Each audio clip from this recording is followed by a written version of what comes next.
You going to ask me about my wiener? No. What? You've not seen Superbad? No. Accepted? Probably not.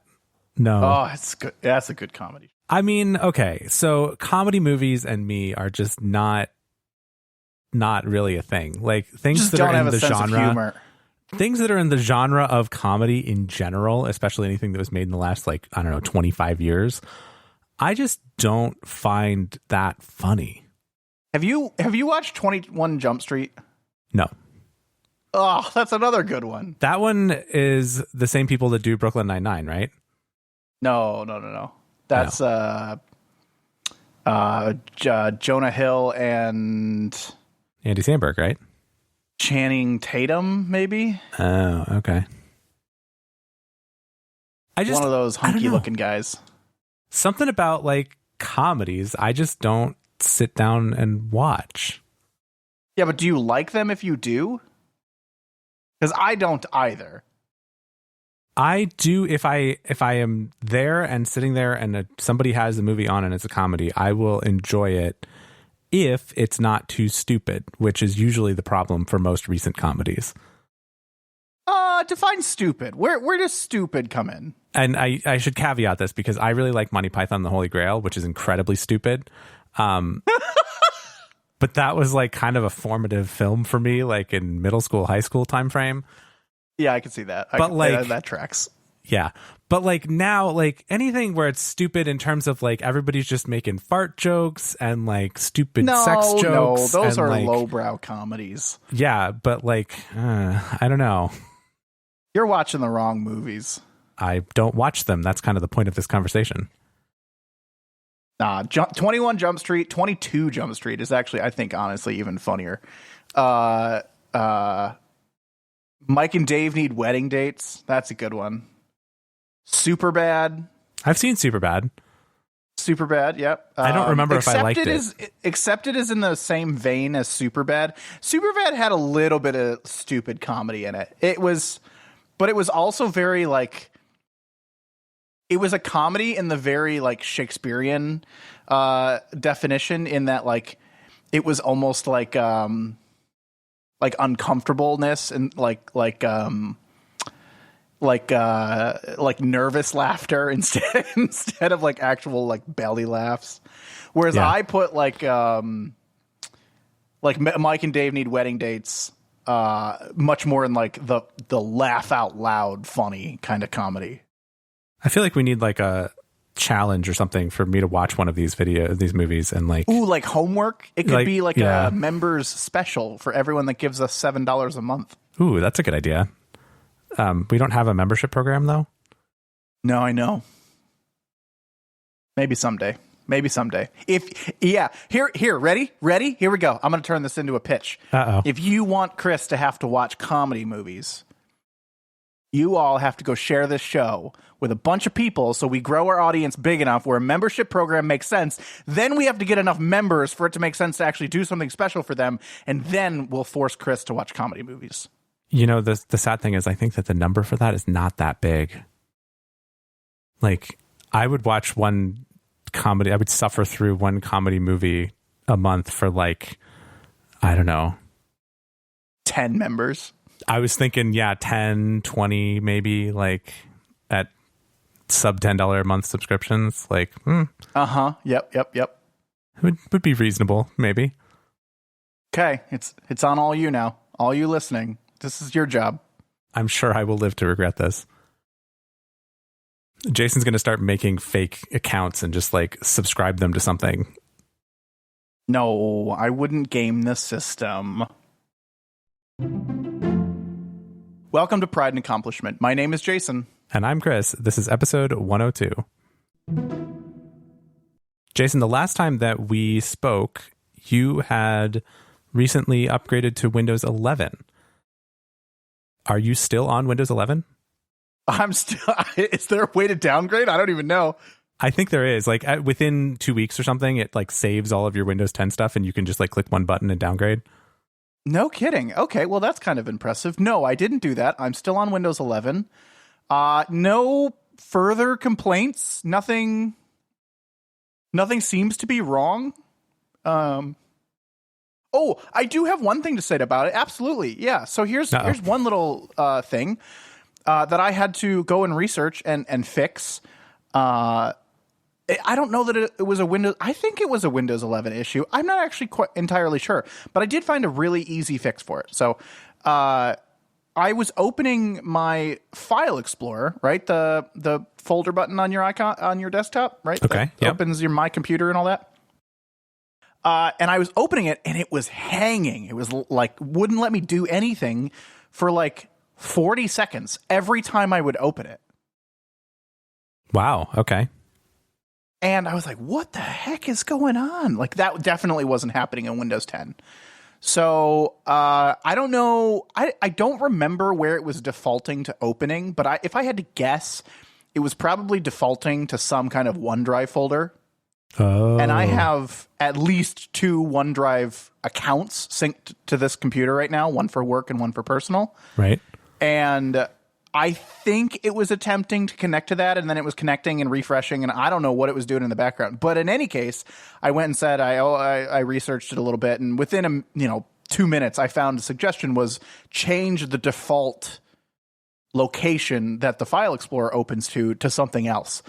And I actually changed it to something I like much more. It now opens to the My Computer page, which lists all your drives.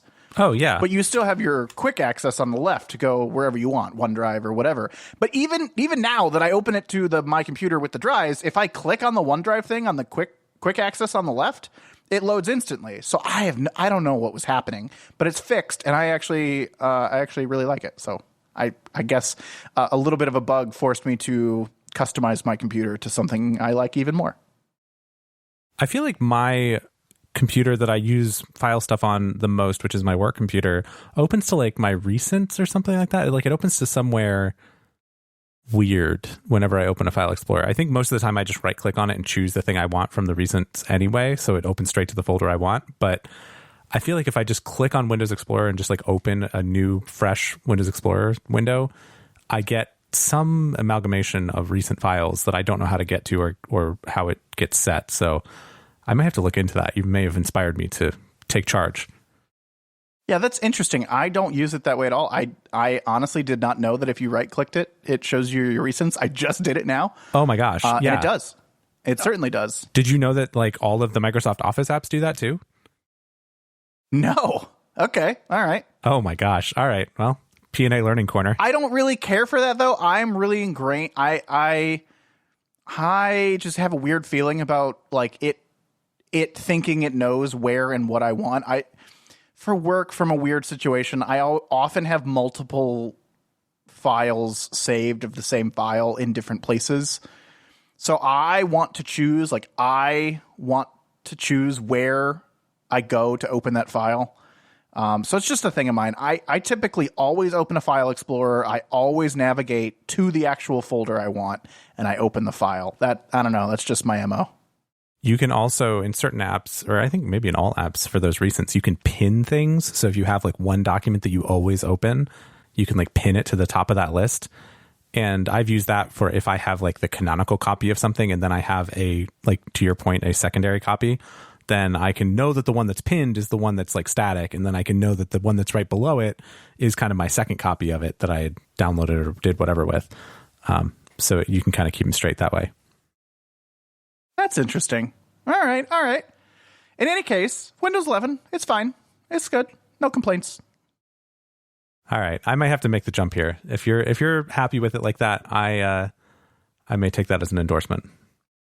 How long did it take to actually do the installation, or did you just let it run overnight? Oh, no. So like I said, I had a little bit of issues with it.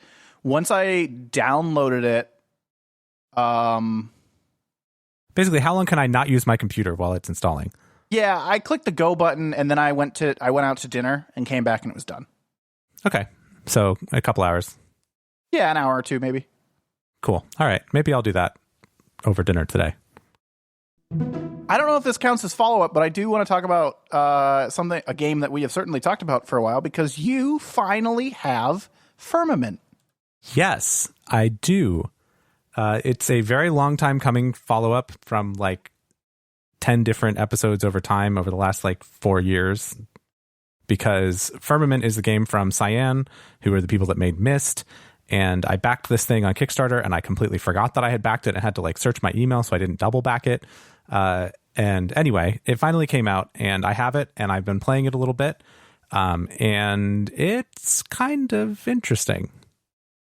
I have watched you play a little bit of it. It looks beautiful. Oh, yeah. No, it uses the Unreal Engine. It is gorgeous. Like, they really have done a very good job with kind of the graphics and all of that stuff.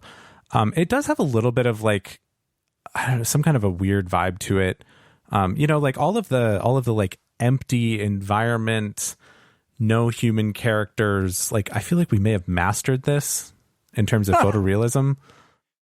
It reminds me a lot of like, even like Portal 2, right? Portal 2 like was a really good looking game that had very simple geometry in it, right? It had easy polygons and stuff. Like it wasn't super complex, but like the textures were really good. And this game I feel like has a similar idea of like, in terms of gaminess, right? It has different environments. It has lots of like trees and like ice and that kind of stuff.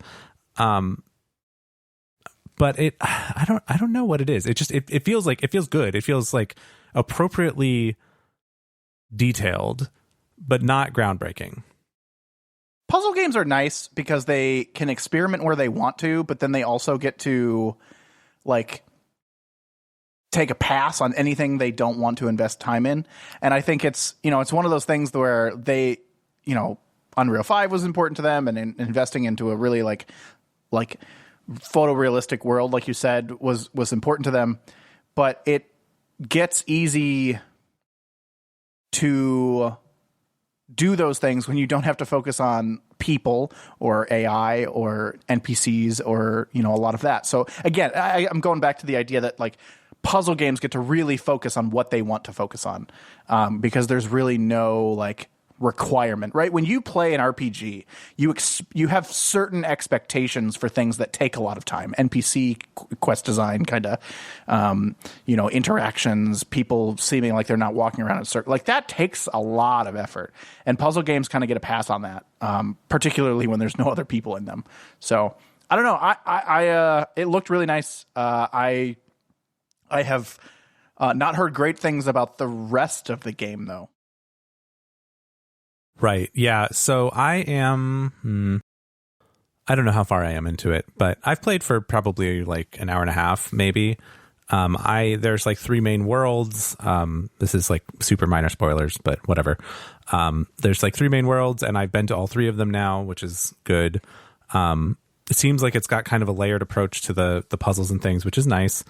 I did spend a while, running around in circles, not running around, like just kind of working on one puzzle for a while, without kind of any sort of feeling like I was making progress, until I finally realized that there was one thing that I hadn't seen, and I was like, oh, there it is.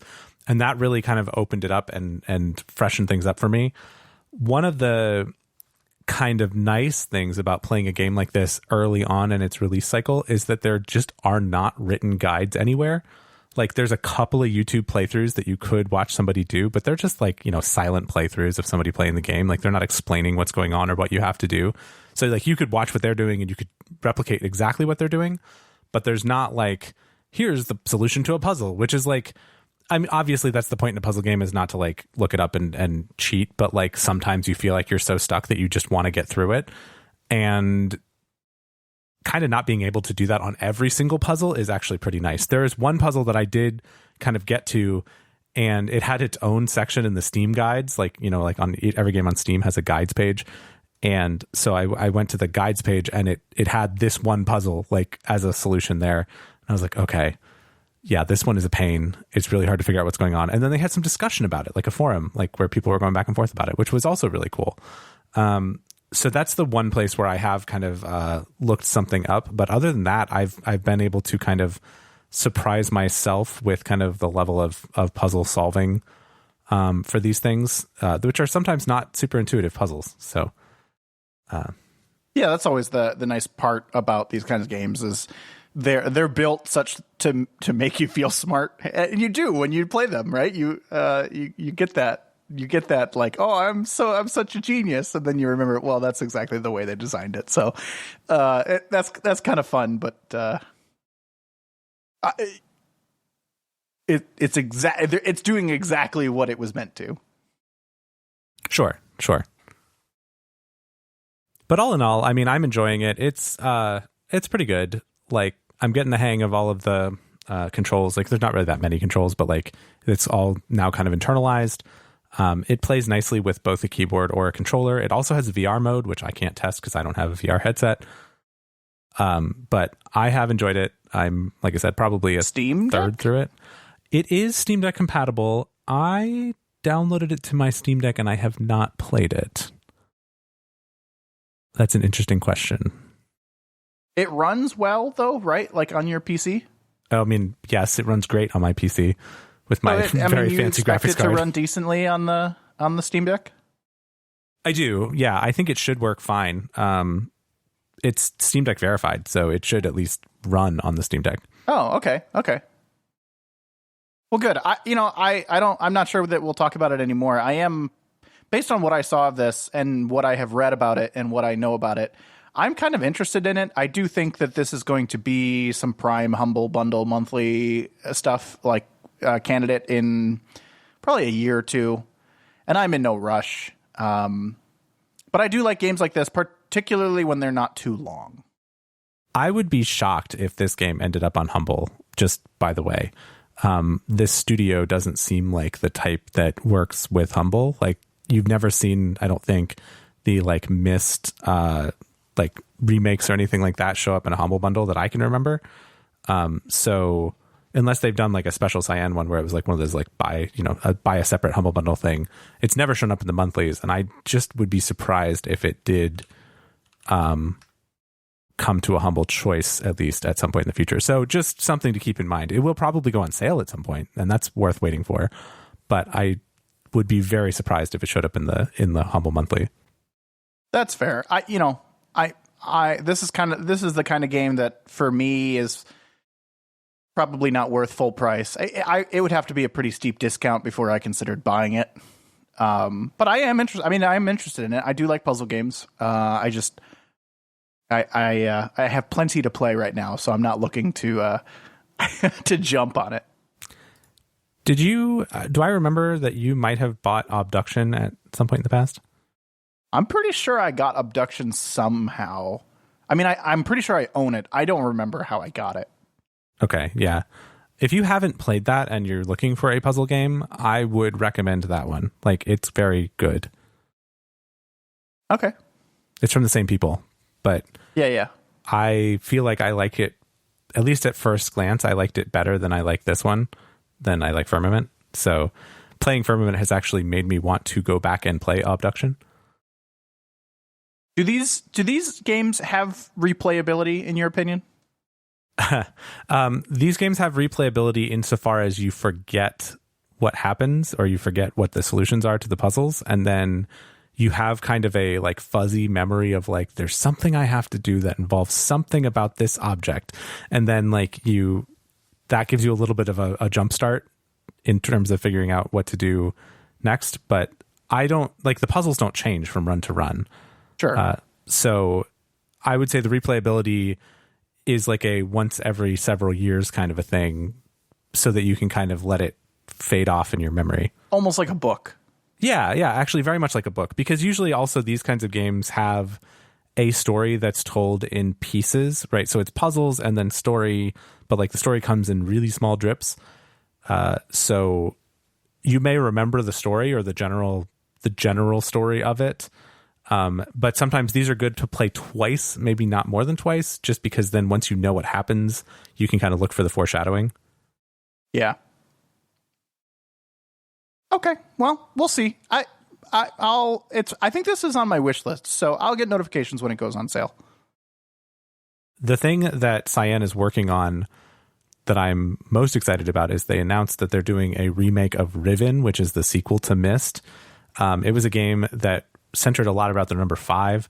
It actually came on 5 CDs back in the 90s or 80s or whatever. Oh my gosh. Yeah, it was a whole thing where, you had to switch discs in your computer.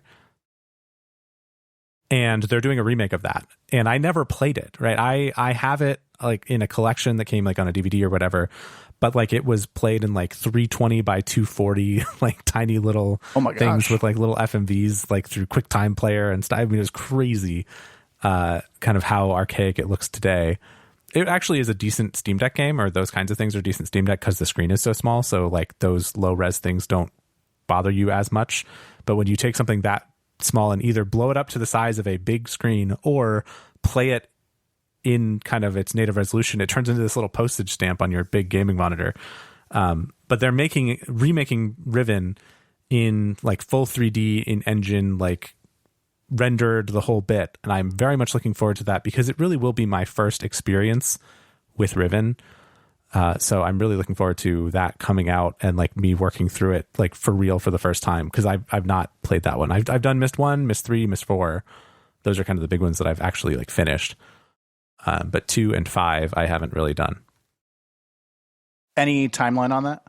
I think it's probably still 2 or 3 years out if I had to guess. I don't know. Cyan is one of those game studios that is not known for their speediness on releasing things. See how it took Firmament like 10 years to come out. Well, 5 years.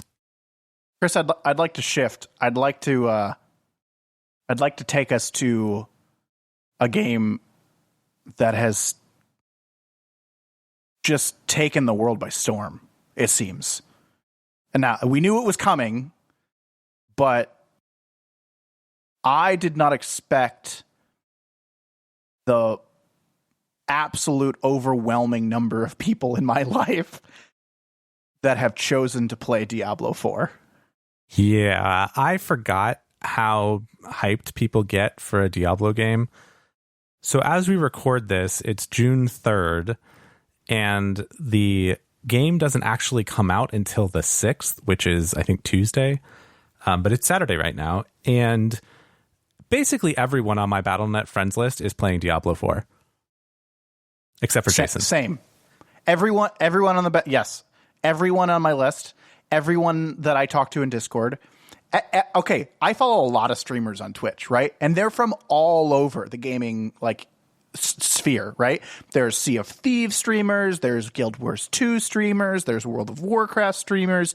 Heck, I follow Warframe streamers and Foxhole streamers, right? The games that I follow all sorts of different streamers. And I logged on to Twitch yesterday and I sent you this picture. Every single person that I was following that was currently live was playing Diablo 4. Yeah, everybody's playing that. And the funny thing about that to me is that this was a $70 game, or is a $70 game. There was a $90 tier and a $100 tier of like deluxe editions that would get you access to this game right now, which means that everybody that you see playing it now, which again is like everyone in our lives, has done this thing to play this weekend and not wait until Tuesday. Crazy. Now, I don't get it because I've never played a Diablo game all the way through. I think I played a little bit of Diablo 3 with you. Didn't really go anywhere. I have played Path of Exile, so I know the game type, but I wouldn't say I'm a Path of Exile veteran by any stretch. I don't see the hype here. I'm not part of the hype, but I think I might be wrong. Like, what is going on? I, as I've mentioned on the past, had a lot of FOMO for Diablo 3 where I didn't pre-order it. And then the day it came out, I went and bought it. I have been resisting the exact same urge this weekend as I see all of the people I know playing Diablo. I am a little bit heartened right now that as we're talking about this, some of our friends are having a conversation about how there's queues and the servers are having some issues today. So I guess Saturday afternoon was a bit of a rougher time for the servers. But I have been resisting playing this game. I don't like Diablo because I don't really care about the aesthetic, and I don't really love the like loot kind of the ARPG loot inventory management side of things. I understand that's the whole point, so that's why I'm not like doing this. I continue to tell myself, you don't like Diablo, you don't actually want to play this game. And then there's this little voice that's just like, yeah, but everybody's playing it. You could play with all the people. And it's such a tug of war, a push and pull for me. Yeah, I've never gotten into an ARPG.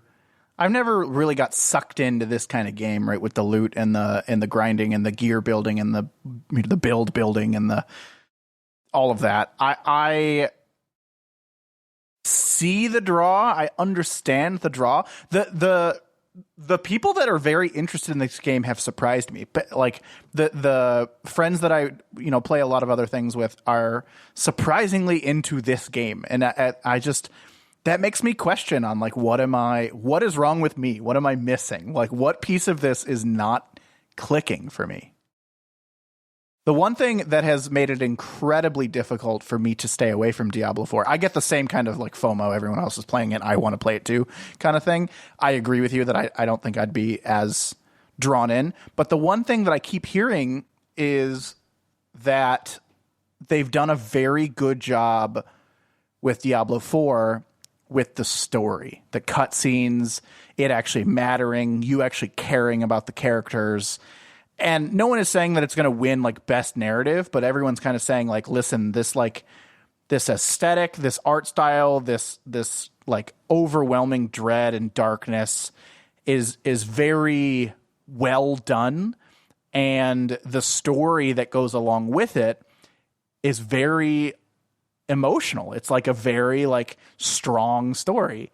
And that has gotten me where like, I watched this review, Skill Up. I talk about Skill Up on the show all the time. Probably one of my favorite YouTubers, right? He reviewed or did an early review of Diablo 4, and he said, is it worth it to buy Diablo 4 just for the story? And while he said most other Diablo games, probably not. Most other Blizzard games, probably not, and except for maybe StarCraft 2. This game, Diablo 4...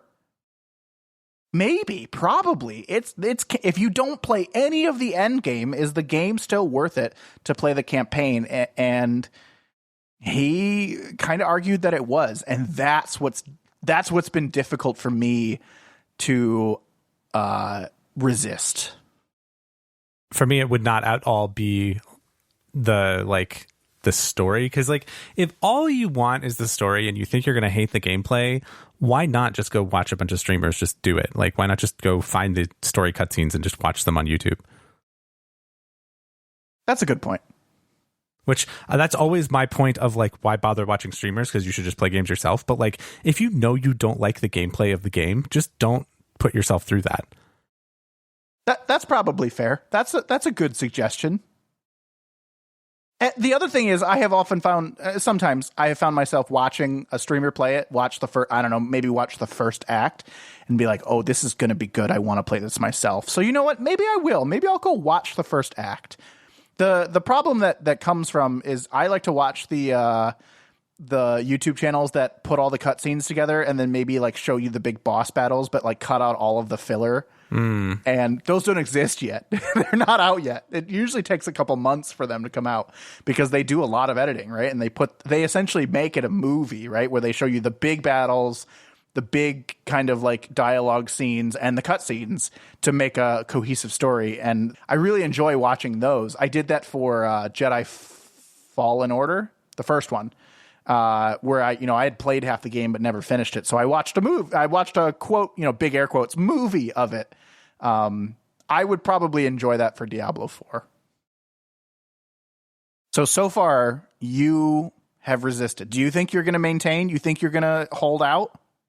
I think if I make it through this weekend and next weekend, then I'm probably not going to buy this game until it goes to like 50% off. Diablo 4 is potentially a humble monthly game. Yeah, maybe. In like 2 years. Yeah, I mean, maybe. Perhaps. Pretty sure that's how I got Diablo 3. Or maybe I got Diablo 3 for like $2 somewhere. It was on a super sale at some point. Yeah, I'm with you. I think I'll probably wait for this to be very cheap. I'm not, I do have a lot of FOMO right now. Everyone I know is either talking about it or playing it. I so far have held out.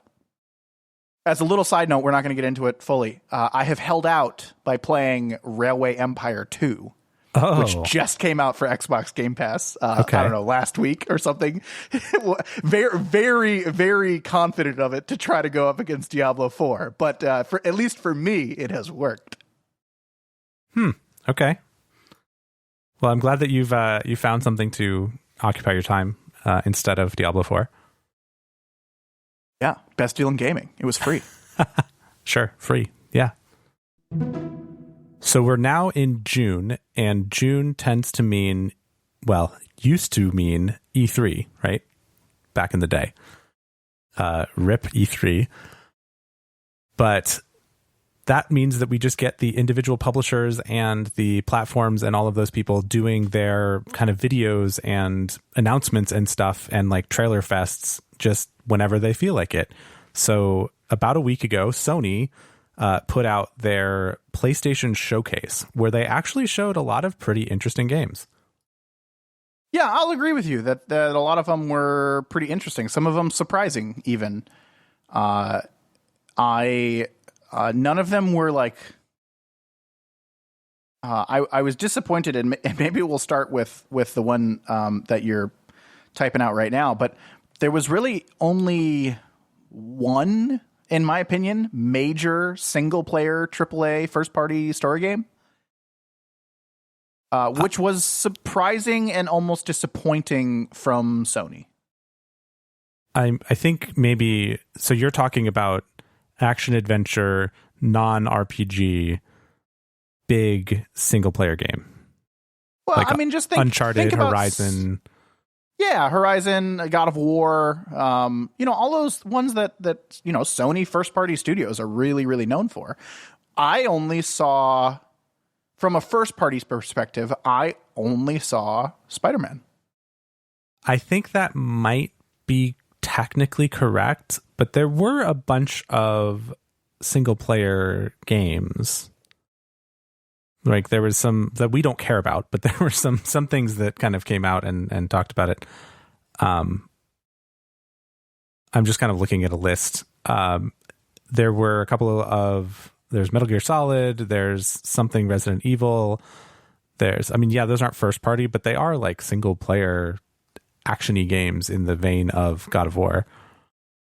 Yeah, the only reason I place so much weight on the first party is because basically every first party game that's come out of Sony in the last, I don't know, forever has won Game of the Year, right? God of War. Well, sure. Horizon Zero Dawn, God of War again. Horizon again. So I mean, it's just one of those things that like we didn't see anything. We didn't see the next big thing that they're working on. Is it another Horizon game? It is another God of War game. Is God of War done? Is it another IP altogether? Like we didn't see that. We didn't see where it was going. So like for me, there was no like single player anticipation there. But I mean, I'm very happy with what they showed. I've heard other people kind of talk about this and critique it, and I identified with it. I said, yeah, absolutely. I would have loved to have seen maybe just even a 20-second teaser on like the next God of War. That aside, the list we have to talk about today, very exciting. Yes, we do have a good list here. On the topic of single player stories, I did mention Spider-Man 2. That not my game, but you like them. I do. I very much like them. I really enjoyed Miles Morales most recently. I liked the first one, although I kind of slow rolled it. But Miles Morales, I consumed it all in like a weekend, and I talked about it on the show. Pretty excited about that one. I'm not sure how I feel having watched this thing about like the symbiote gameplay and all that stuff. I don't know. I've always kind of liked that storyline, so interested to see kind of where they go with it. I do like the Spider-Man games. I think that's going to be fun. We got what I would think or consider is the last Final Fantasy 16 trailer. It must be, because Final Fantasy 16 comes out in like 2 weeks. I'm going to get the game. I don't know if I'm going to get it on launch, but I'm going to get Final Fantasy 16. Ooh, okay. All right. Big talk from Jason. Yeah, if there's one to try, it's this one for me. So I hope it's good. It looks good. I'm excited about it. We'll see. I'll let you know. I am interested in Final Fantasy 16, looking forward to it. I don't know when I'm going to pick it up because I've got a lot of other stuff going on right now, to your point about not getting it at launch. But I would expect that by the end of this year, I might have Final Fantasy 16. I might also give it... You'll buy it when I buy it. I'm almost sure of that. Well, if you buy it before I do, I will buy it the same day. Yeah. Yeah, I saw it, yeah. But I think I will probably be first, if I had to guess. Probably, because I'll probably try to finish or play or, start God of War Ragnarok first, which you are ahead of me on. Yeah, I'm about halfway through, I think. The last one that was surprising to me, because there were some rumors and rumblings about it not being a 2023 game anymore and kind of getting delayed, was Assassin's Creed Mirage. And from the looks of it, from the trailer they released, I am very interested. It is from what we were shown, it is a return to the classic Assassin's Creed, right? Stealth, jumping from high buildings, running through markets and towns, and just exactly what you think of when you think of Assassin's Creed. It's definitely a departure, steer away from Valhalla, and I'm into that. I think I'm very excited for that. I don't know how everyone else feels, but when I think of Assassin's Creed, when I played Odyssey, right, I loved the city kind of stealth. That's crazy for me to say, but I loved that element of Assassin's Creed, and I'm happy to see that that's what they showcased. I don't usually like Assassin's Creed games. I've tried them a few times. I do have all three of kind of the most recent modern Assassin's Creed games, and I played a little bit of Valhalla. I think I got out of the starting area and then I stopped playing it because that took a long time, and I think I 100%ed the starting area, which was maybe a mistake. But I think this one, if it is really a kind of return to form in terms of the stealth and the jumping off of tall buildings thing, primarily the jumping off of tall buildings, then I will give this one a look. I don't know if I'll give it a buy, but I'll be interested to hear what you think of it when it comes out and you get it and play it, and if I'm looking for a single player game at the time. We can talk about this on another, maybe when the game comes out, we'll talk about it again, but I do think you did yourself a disservice by 100%ing the area before leaving, because unless you're super, super committed to that, and that's what you like and how you play, it makes the pace of the game so slow, and you don't get that drive to keep going forward. You don't get that drive to keep going unless you like build it within yourself. So I think that's my advice to people that play Assassin's Creed games is to play them like pretend as if you're going to beeline the main story. But Assassin's Creed games are paced such that you can't do that, right? You have to level up and experience and do other things in order to continue the main story because you're not high enough level, essentially. So it forces you to branch off a little bit, which is a perfect pace for me, right? It's just enough side questing, just enough other stuff. I can mess around if I want, but if I ever feel like I'm getting bored with an Assassin's Creed game, I go back to the main story. So we'll talk about it again when it comes out, because that's how I plan on playing Mirage. That's a very good, very healthy way to play an open world game. And I've experienced that a little bit by playing Tears of the Kingdom, right, Zelda.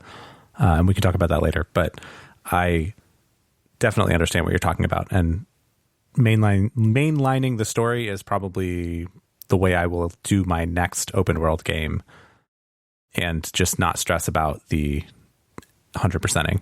Because I love to have those 100%s, I really do. But I think going through and doing the game and then going back and getting the trophies essentially is a better way to play. I think it puts the motivation in the right place, right? I think it paces it better from a self-motivation, time, story. I think it just does it more justice if you do it that way. Were there any other single player games that you were kind of peeking at? I think that was really it. There's a couple of RPGs out there that were in this showcase that I was like, oh, that looks interesting, but probably a little too JRPG for my level of commitment and time. There was a game called Tower of Fantasy that looked kind of interesting, a little open world sci-fi kind of thing. There's a bunch of little indie looking games that kind of seemed like interesting to pick up at some point, or like try if they were on a Humble Bundle or like on a subscription of some sort. But probably not anything too exciting. The only indie game I remember is, I don't even know the name of it. Maybe you'll help me out by the end of this. But the one where you're skateboarding on a sword. Oh, yeah, the Journey sequel thing. Yeah. Gosh, what was that called? I don't remember. But yes, there was the people that made Journey showed a trailer with a sequel of Journey. And that one looked cool. very pretty, and it looked kind of like, it looked calm, kind of. I don't know if it's a puzzle or not, but it was very pretty. It looked like something that I would play on a Steam Deck or a handheld of some sort, just kind of while I'm waiting in an airport. But I'm sure it was well done, and I heard nothing but great things about the games by the same studio that they made before. Yes, this is a game called Sword of the Sea. I just looked it up. And it is coming to Steam, so you can play it on the Steam Deck. No release date, though, just sometime in the future. Moving on from the single-player games into the multiplayer games, the showcase actually opened with a game that looked kind of intriguing. I'm very hesitant to say that, but I was kind of like, oh, what's this? They opened with a game that was like a heist game, and it looked like kind of like Payday, right? If you're familiar with the Payday games, where there were these like, I don't know, 20-something-year-old people breaking into some kind of fancy bank vault, which is all well and fine, and that's kind of a cool concept of a game. But then a rival heist team showed up, and they started this like battle of like spy tech stuff. And this might just be that I am kind of craving some sort of Overwatch type thing in my life again. But this game, it's called Fairgames, and it's about like ethical hackers and unethical hackers. I don't know. They have a very hackery looking website. And it seems to be a 4v4-ish PvP competitive heist game, I guess you'd call it, sort of shooter. So I'm interested to watch where this one goes. I don't know if it's going to be any good. These kinds of games are tricky because they require some kind of critical mass of players in order to make them fun. So I'm nervous about it, but I don't know. I'm kind of interested. Did you watch the trailer for this one? I did see the trailer for this one. Just to be clear, the trailer for this game was purely cinematic. There was no gameplay. That we really don't know, at least from the trailer, what this game is, other than what Chris described, right? Vault, rival teams, protecting, trying to break in, maybe. We don't know. So that's kind of and gadgets and guns. The one review or one kind of recap of the showcase described this particular trailer and some of the others. When it opens and you see kind of the people in this trailer, they said they are very obviously multiplayer characters. And that really rung true with me, because I was just like, yep, that tracks. That's exactly like, if you imagine a multiplayer first person or third person shooter character, that's exactly what they look like. And I thought that was very funny, but that's what it is. I don't know if it's free. We don't know. I don't think we know if it's free to play or not, but a lot of people are comparing this to Payday, and I don't see that comparison. I don't think it's going to be like that. I remember Payday being very much like cops versus robbers, right? Yeah. Mm-hmm. And a little bit more of like objective defense, but I don't know. I don't see that comparison as tightly as some other people have been pointing it out. Again, we don't know much about this game. I liked your sentiment of I'm going to keep my eye on this. If it's a free-to-play game, I will probably try it. But I don't know that this is going to be kind of our go-to thing. If it's free to play, that will be, that'll get enough people interested in it for at least a couple weeks to try it out. And who knows if we're really looking for a thing that's any bigger than that anyway. I don't think this is a Fortnite killer by any stretch. How's that? Oh, okay. All right. Going there. Okay. I don't see that happening. I don't think that this is going to go there. I don't think this is going to be on that scale. I think that a mainstream game that is similar to Payday, like if the thing with Payday is a decent game, I think it's fine. I just don't think it has as much recognition. Like people just don't know or don't play it. I think a game like that could be fun, and if this is the one that does that, then that would be cool. But I don't know. We have to wait to see more. Absolutely. While we're on the topic of team-based PvP shooters, I did want to mention the weirdest game I think that was in this trailer, or this showcase, which was Foam Stars. Splatoon 3? Splatoon 4. 4? Yeah, there's 3 Splatoons. This is a game that's like it's like, I don't know, Coachella Foam Party, the video game. I'm too old to make these references. It's weird. Like it's just all of these like random like anime looking Gen Z type looking characters playing PvP team based things with like bubble guns where they like put foam onto the ground, and it's similar to Splatoon. You want to like cover the ground with your color of foam while also eliminating your opponents. Yeah, it's Splatoon. It's a little bit more realistic looking, a little bit more neon than I would call it more neon than pastel. Is that it? Okay, sure. Yeah. Kind of color representation. Splatoon, the one thing that this game may have going for it that I think could be a differentiator, but I really don't think it is. I think they're really trying to copy as hard as they can. Is the foam that you put on the ground is topographical, right? It goes up and down. It makes hills. It makes it's you stand on top of it. So theoretically, you could build like hills and mountains that change how cover works, and you could like be in a valley versus on top of a hill. I think based on the trailers that looked like that may be a thing that could set it apart a little bit. To be perfectly honest, I don't think this is going to be a thing in the United States. Splatoon is super popular internationally, particularly like Asia area. I have a feeling this is what they're targeting with this game. That they announced it here. I do think it's going to be a much bigger push on the Asia market, and maybe it'll be successful. I don't know. I don't think so. I think they're chasing a trend here, but maybe they're just looking for a little bit of market share. Interestingly enough, that game Foam Star is built by Square Enix, the Final Fantasy people. So not sure what's going on there, but that's kind of cool. If it's free to play, I might try it. Only because it's essentially Splatoon that I can play on my PC. Yeah, sure. I've been Splatoon 2 has like shut down, like the servers for Splatoon 2 are like shut down. Wait, so I own Splatoon 2? I can't play it multiplayer anymore? I'm pretty sure that's true. Wow.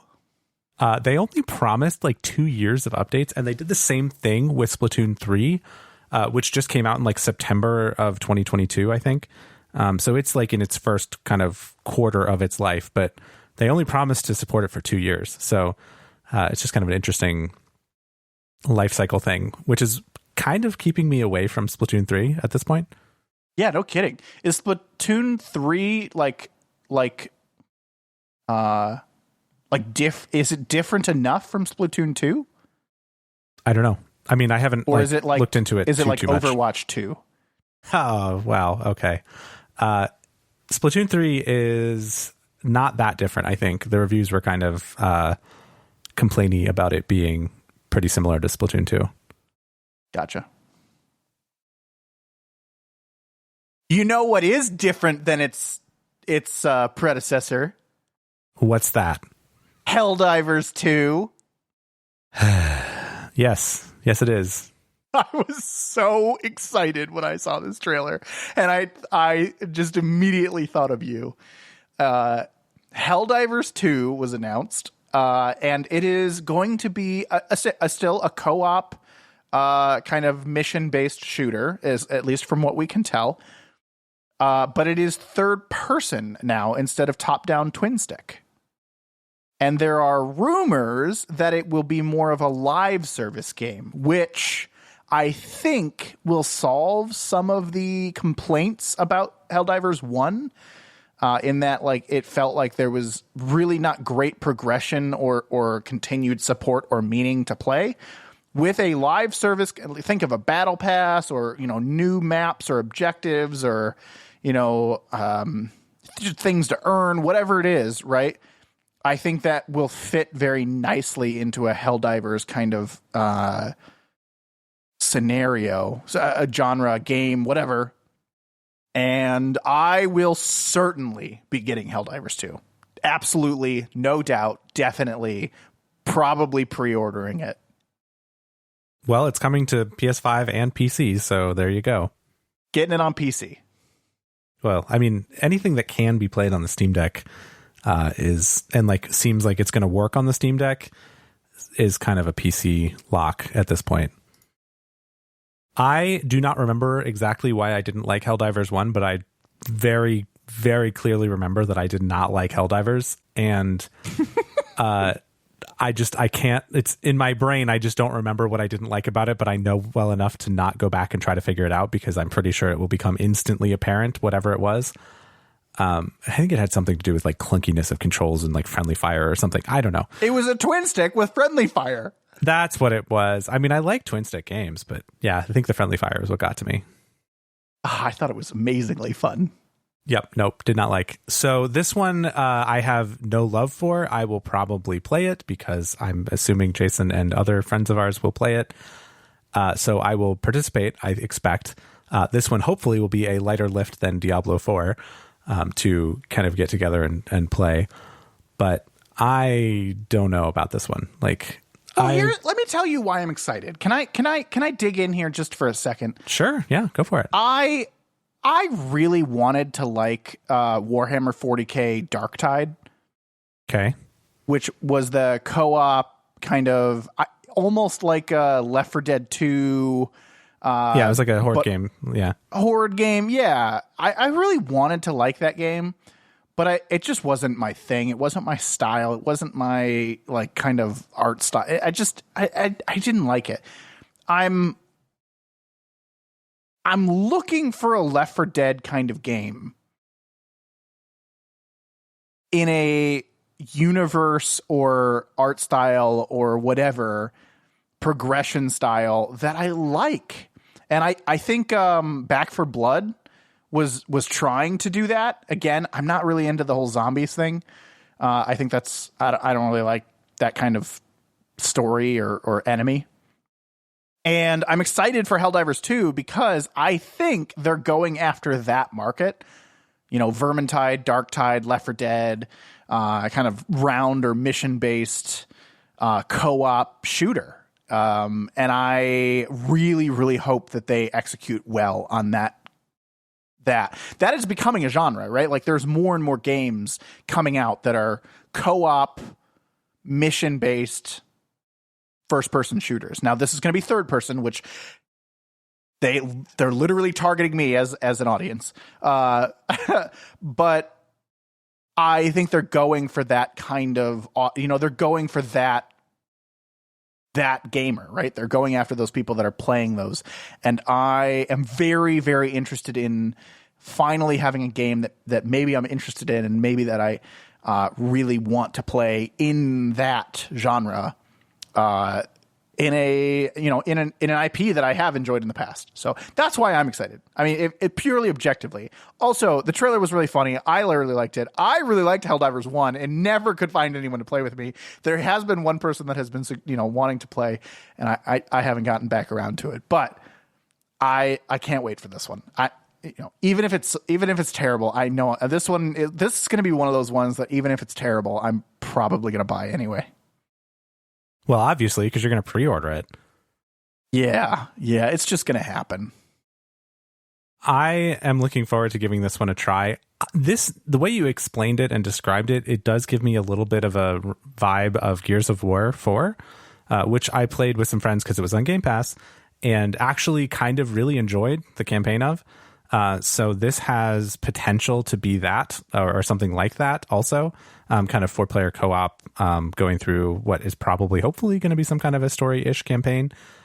So I don't know. I am willing to give this one a shot, but I still instinctually remember disliking Helldivers 1. So it's got a little bit of a uphill climb. The other thing that I said when the trailer played, and I don't remember if you played this game with us or not, was as soon as it started showing the action of the game, I was like, oh, so this is going to be like Outriders, but good. Oh, I played Outriders a little bit, I think, because it was on Game Pass. I think I played it. Boy, that game was forgettable. I remember wanting the third-person shooter of Outriders to be so good, and it just didn't deliver. And then the end game in Outriders, it was never supposed to be a live service game, right? So the end game in Outriders was just never there. So it never really drew people in or did a whole lot there. But I don't know. That's what I was like as I was watching kind of some of the gameplay. I was like, okay, cool. Yep. And if they can really deliver on that live service kind of mission, round-based progression, level up your character, like they did in Vermintide, like they did, in Darktide. They didn't really in Left 4 Dead. That really wasn't an element there. But if they can do that, I think it will be successful. Okay, now we come to the last two games that we're going to talk about today that I think we want to talk about them kind of together. Because they're both from the same studio, and they're both relevant to our lives. Yeah, let's talk about maybe the easier one first.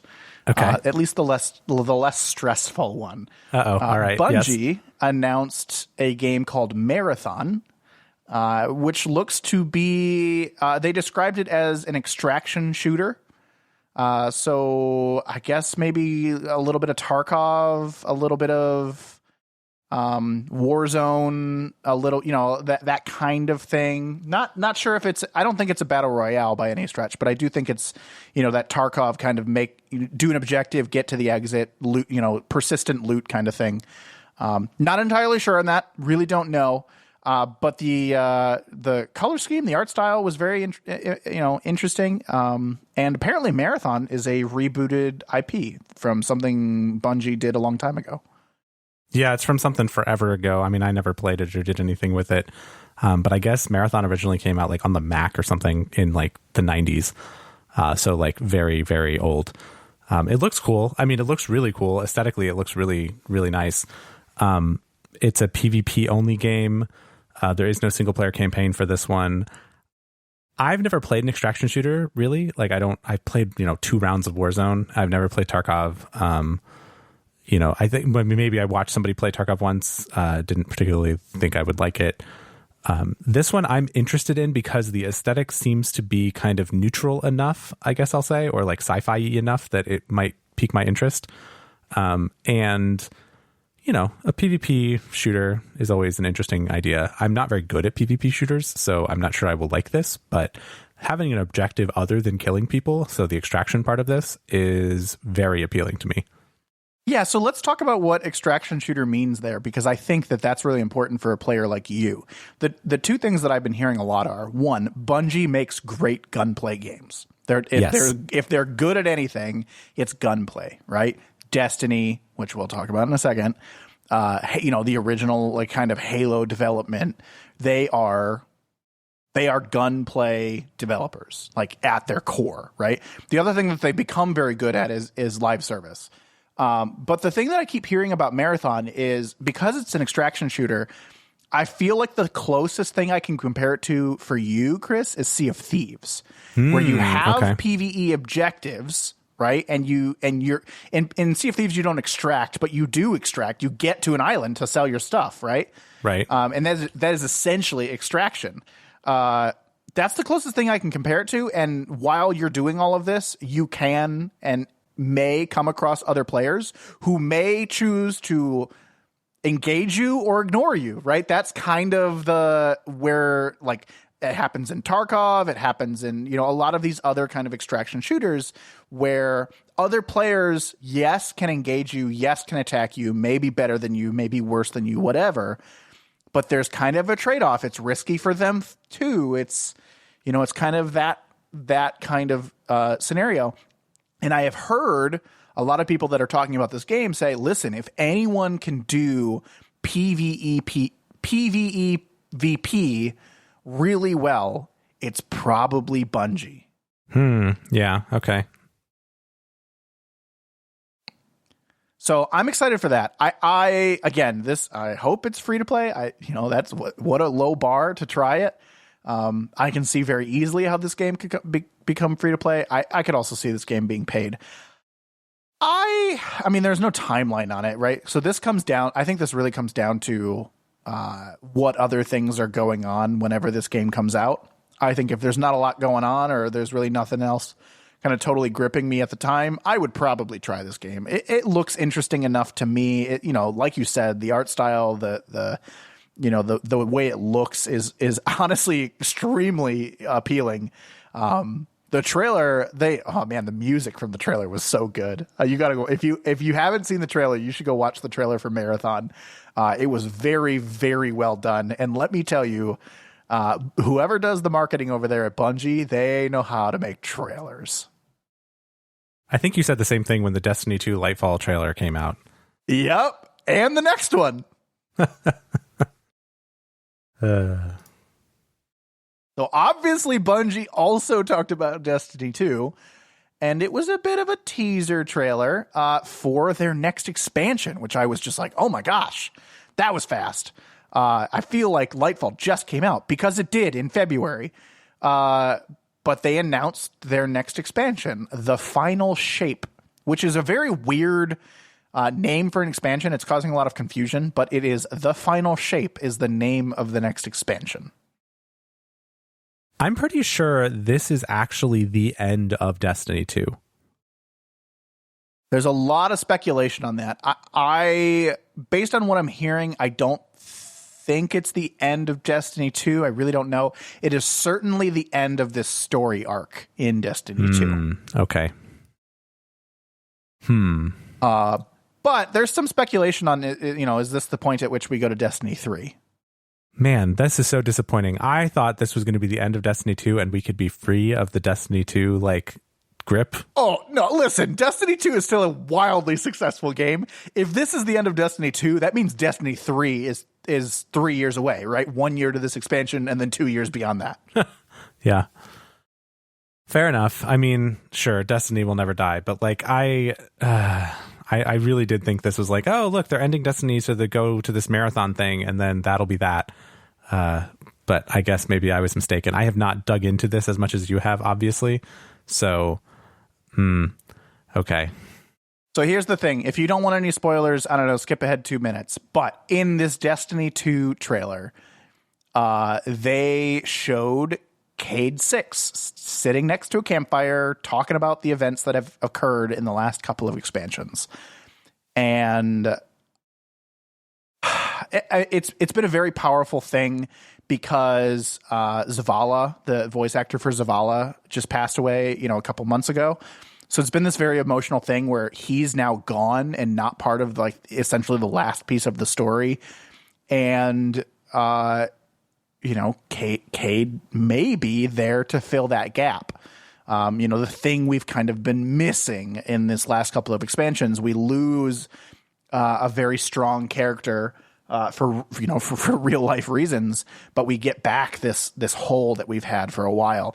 It's been very powerful. Oh my gosh, Chris, if there was anything to pull me back into Destiny 2, it's it's Cade 6. I'm right there with you. I mean, we joke about Destiny a lot, mostly because we tend to buy lots of season passes and then not really play them. That's a solvable problem, right? We could decide that we just want to play the story of the final shape, whatever that turns into, whatever they name it in the end, and play this thing for the Cade content and then be done with it. Like, that is an option. Yeah, sure. Yeah, sure. I just think we have to be honest with ourselves and resist the urge to buy the like annual 3 season passes thing, which I confess I am completely terrible at doing, and I would probably still buy the 3 season passes thing. But I feel like most of the gripe with that is that we're just bad at impulse control when it comes to buying Destiny expansions. Well, here's the thing. Here's the thing that I mean, I'll throw what you said to me earlier in the show right back at you. If you just want the story, why don't you go watch it? And I have the perfect counter argument to that. And the reason that we always get sucked in is because at its core, Destiny 2 is an excellently made game. Right. It's fun. Like, that's why for that one. Just the core gameplay of Destiny 2, the gunplay, let's be honest, is very, very fun.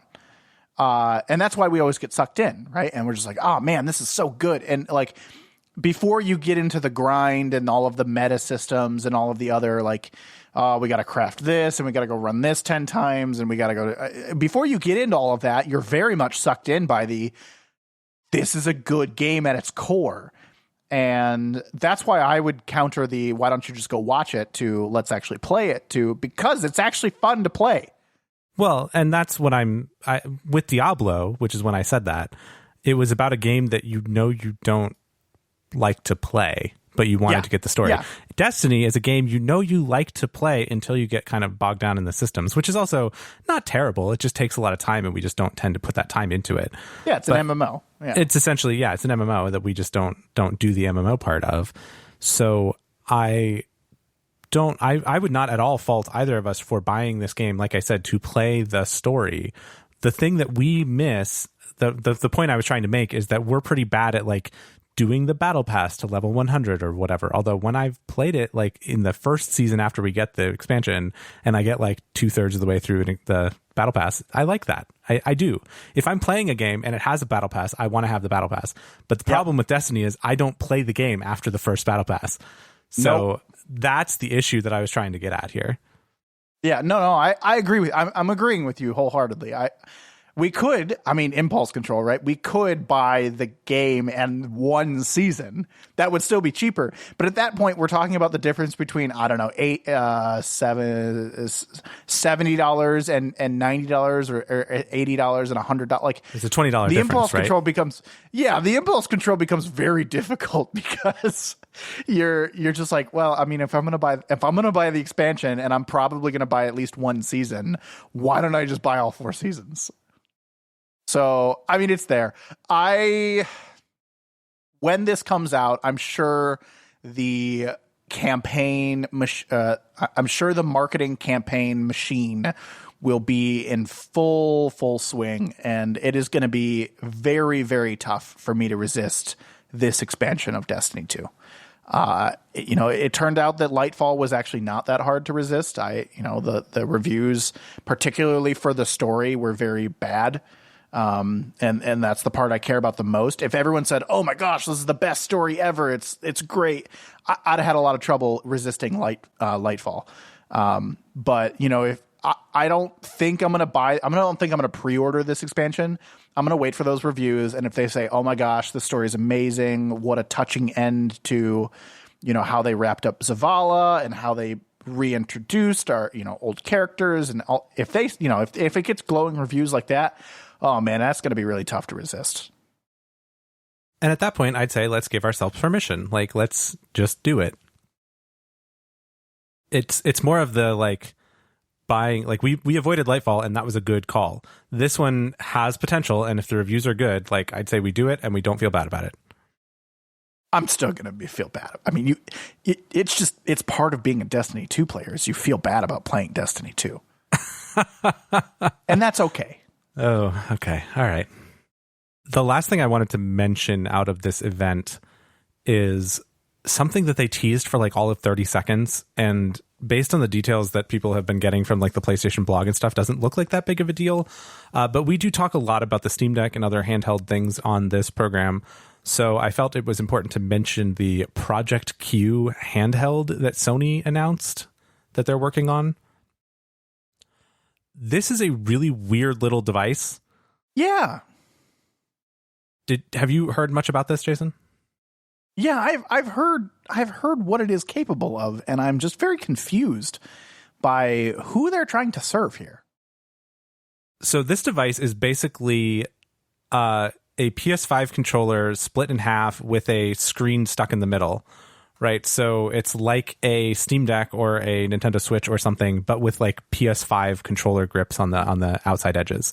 Yeah, and immediately in your mind, you're like, oh, that's so cool. I can play my PS5 games on it's like a PSP, but modern, and I can play my PS5 games on it, and it'll be like a Switch. But you'd be wrong if you thought that. You'd be wrong. Right, because this thing is just designed to be a streaming box. It's just for streaming games from your PS5. Yeah, but that last part that you said is the key part, right? Because if you were to tell me that this is a streaming box, like the one that Logitech put out, where you could play PS5 games anywhere as long as you own them, right? Because it was streaming from the cloud, then I'd be like, oh, okay, I see what they're doing here. Yeah, all right. Some other people are trying this. This is this is trying to really like cement people into the PS5 world. You can only stream games from your PS5, So like the only place this is useful is in your own house. I feel like that's true. Is it? I guess. They haven't said that, or did they say that you can only play on your own PS5? Because they have a streaming service as part of the PlayStation Plus stuff now. Are you sure? I mean, I know there is a streaming service, but I don't know if it works with this this Project Q thing. Are you telling me they have like a Microsoft X Cloud gaming thing, but for PlayStation? Yeah. It's called PS Now. PlayStation Now. Yep. It plays mostly PS3 games because PS3 games can't be emulated on like a PS5 because of the weirdness of the PS3 like thing, the hardware of the PS3, the cell processor and all that. So if you want to play old PS3 games, you can basically stream them from a PS3 in a data center from Sony. Okay, all right. I guess okay, maybe. Maybe. I don't know why no one is bringing this up. Maybe no one remembers that this exists. Because Logitech released a handheld that did this, right? It was specifically built to stream games. It was not built to install and play games. And everyone was like, oh, that's kind of dumb. And then it came out and everyone's like, okay, this kind of works. If this is what PlayStation is going for, where you can stream games from PlayStation Now anywhere, I see a slightly more reasonable kind of play here. It's not a Steam Deck, right? You don't install the games, but you can play them anywhere. Right, and I think the question here is, do you have any sort of performance at all if you are outside of your local Wi-Fi network of your house? Like, even if you're streaming to your own PS5 in your house and you're on the go somewhere, streaming over Starbucks Wi-Fi or something, is that experience even close to reasonable? Which I'm not optimistic. Well, and I wouldn't even, I don't even know that I would try that. But if say you're trying to play Ratchet and Clank from PS Now, right? Is that a viable thing to do, right? Mm-hmm. Like, sure. Can you play in a Starbucks on your, whatever this is called, Project Q handheld, and not have such terrible latency that it's not a playable experience? I don't know. I think it's close. I think a lot of other people are trying it. I mean, really, this is where they went, though. Like, I feel like they would have had so much more success with a handheld PlayStation 5, right, of some sort, like a PSP, totally. Right? Even if it wasn't as powerful, right? And they said, hey, all of our games now are going to be built to play in 720p and toned down graphics, but it's going to work anywhere in any game that you own or currently have in your disc player at your house, or in your PlayStation 5 at your house. You can play on the go. I don't know. Like, I feel like they would have had more success with that. But maybe they're trying to not price themselves out of this market. Like I could see a streaming only handheld at the $250, $300 price point, maybe being successful. Yeah, we'll see. I mean, I don't think this is on my list at all. I think I would set up my Steam Deck to be able to do the streaming from the PlayStation if I was going to do this. But even that, I don't think I care. I'll just play on my PS5 in my house if I want to play on my PS5 in my house. They didn't. Well, yeah, or PlayStation Now anywhere to your, I don't know, Steam Deck or computer phone, or literally anything else. Yeah.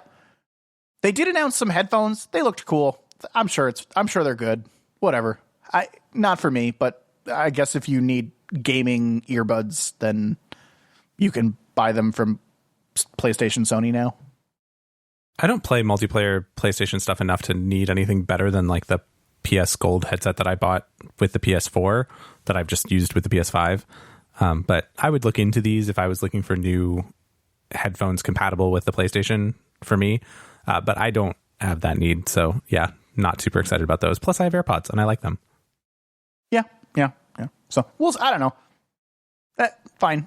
Cool. Not bad. Not good. But I guess another item in their lineup. The last thing I wanted to mention is, obviously we talked about the PlayStation Showcase today that happened on the May 25th. The next big thing is June 11th. It's the Xbox Showcase, the Starfield Showcase, and some Summer Games. What is that one called? Summer Games Fest. Sure, yeah. I mean, it's all happening kind of that weekend, which was supposed to be E3 weekend. So that's the weekend of June 11th, where that is before the next episode of P&A comes out. So we'll probably be talking about that a ton after that happens. And I am extremely, extremely excited for all of those announcements. Xbox Showcase for sure. I am very, very interested in Starfield. And what they are announcing, and I hope what else they show with it, we'll see. And then everything that we're expecting to see at this Summer Games Fest. I think that will be a very exciting event as well. So look forward to that. That's happening again, June 11th, and we'll be talking about it most likely next time on P&A. If you have anything we missed from the PlayStation Showcase, or if you want to tell us why we're missing out and we should be very sad about not playing Diablo 4, you can let us know and talk to us by joining our Discord, which you can get to at discord.pnapodcast.com. If you want to find any of our older episodes or read our show notes, find some links to some of the things we talked about today, you can visit our website at pnapodcast.com. That's P, the letter N, the letter A, podcast.com. If you're enjoying the show and you want to grow it big enough so that Chris has to watch stupid comedy movies, please share the show with some others that may enjoy it as well. Thanks for listening, everyone. We'll talk to you next time. Jason, I've been continuing to play Tears of the Kingdom and am still very much enjoying it. How far are you? I am 2 out of 4, like main is like Divine Beasts in Breath of the Wild. I'm 2 out of 4 of those. Okay. This is roughly the part where I stopped in Breath of the Wild, but I don't really have any intention of stopping for this one. Okay. All right. That's good. That's better. We talked about a lot about beelining main story and, getting sidetracked and all of that. How is that working for you here? Is that what's keeping you engaged, or are you feeling like you're still getting distracted a lot? Oh, I'm still getting distracted a ton, but I'm not, because there is not a box checking metric to this game, right? There's nothing that says like this out of that, or like anything, there's no percentage that it's showing me, right? I think after you finish the main boss in Breath of the Wild, it started showing you a percentage. Like after you beat the game, it would show you like, oh, here's the percentage of like how many Korok seeds and how many shrines and stuff. And like that would be stressful. But Where I am now, I don't have any idea how far I am or not am.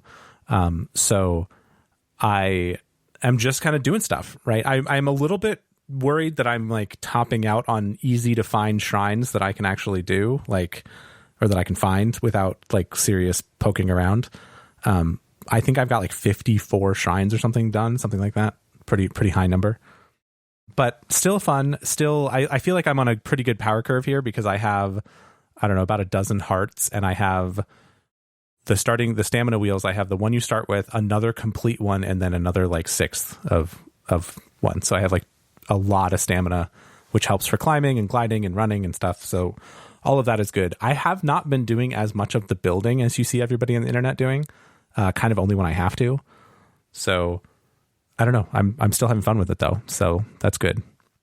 How many hours are you in? Ooh, let me grab the Switch and check. It's a lot. Well, it doesn't really tell me exactly. It just says 35 hours or more. What? That's all it says. It just says 35 hours or more. Zelda Breath of the Wild said 60 hours or more on my thing. So, But the reason that I wanted to talk about this today is because I'd been playing a whole bunch on the Switch, and we talked a little bit about new Switch hardware last episode. And between last episode and this episode, I went out and got a Switch OLED. You didn't. I did. And I didn't tell you for a whole week. You didn't. Yeah. So I have a Switch OLED now. And are you loving it? Yes, actually. So I really, really, really, really do like the OLED screen. The little kickstand is also actually convenient if you want to like set the Switch down while you're playing in handheld mode, but like there's a cutscene, so you can just like set it on a table and not have to like look down over it and like crane your neck, which is nice. The speakers are a little better. I mean, I don't know, don't notice that too much, but the speakers are a little better, but the screen is really good. It's still the same CPU, still kind of a little frame droppy in certain cases of Zelda, but really what it came down to is I was finding myself playing on my launch edition Switch and constantly wondering if it would be better on the OLED. Oh, like, my. To the point of absolute obsession. You can ask my wife. You peer pressured yourself into it. I did, but like it was, I think, totally worth it. Like it was fine. Very good. I very much appreciate it, and I very much don't regret the purchase a week in. And it's got me looking forward to playing Pikmin. It's got me looking forward to kind of other Pikmin, Switch things. Yeah, Pikmin comes out in like, I don't know, 6 weeks or something like that. Very, very excited. You've got to get, we have some friends that are able to stream their Switch to their PC so that you can stream on Discord. You gotta set that up. I'd be interested in watching Pikmin. Solely for Jason's benefit. Well, I mean, just for Discord, or if you want to stream it on, I don't know, you never do Twitch, but like, you know. Yeah, I should look into that. That requires getting an HDMI capture card, and I just need to figure that out and do it. But those things are not cheap. No, they're unfortunately not. So anyway, that was just, I wanted to reveal and let you know. I have to know, though, what are you going to do with your old Switch? So that's a great question. I don't know yet. I've been told that I can have a maximum of 2 Switches in the house total, which would include a Switch 2 that might come out next year. Yeah, but you don't need that old one at all anymore. You're never going to use it. That's very true. I actually went through the process of like moving over the Animal Crossing island and like moving all the saves over. Like it's very much, yes, all transferred over. You decommissioned that old thing. I did. And I set the new one up as like the primary eStore one. So that like if I'm offline, I can play downloaded games and stuff. It's a whole thing. Yeah. I wonder, I don't know how much you could get for it, but I bet it's worth something. Oh, it totally is. I mean, it's worth, I don't know, $100 and some odd dollars at GameStop, but it's worth like, if you get the right bids, you can get it for like $200 on eBay, like, which would be very much worth it to me. The other note about my Switch, and probably your Switch, I don't know, is that it's one of the ones that can be like jailbroken. Right, because it's old. It's old, exactly. So it's got that like thing where you can bridge the pins on the Joy-Con thing and put it into recovery mode or whatever, and then sideload whatever you want on it. So part of me wants to like try that just for fun for me, but part of me is like, oh, there's probably somebody who wants one of these who would pay for it. Right. So I need to figure out what to do about that. Worst comes to worst, like the longest term solution here would be to essentially hold on to the old one until the Switch 2 or whatever comes out, and then just trade it into GameStop just to make it easy when they're doing some kind of bonus, like get $50 extra towards the purchase of a new Switch when you trade in any old console, which the Switch 1 would still be kind of modern-ish to that deal. Like, it's not like I'm trying to trade in a GameCube. Like, yeah, I still think you would get more value if you did it now. You're probably right. It's just the hassle of doing it is a pain. But yeah, no, I know. It crossed my mind. Originally, I was trying to like figure out if I could sell it without the dock, so I could keep the dock, so I could have like multiple official Nintendo docks. But I've kind of given up on that too, even. So I'll have to keep looking for it, figure out something to do with it. If any listeners are looking for a first generation Switch, let us know in the Discord.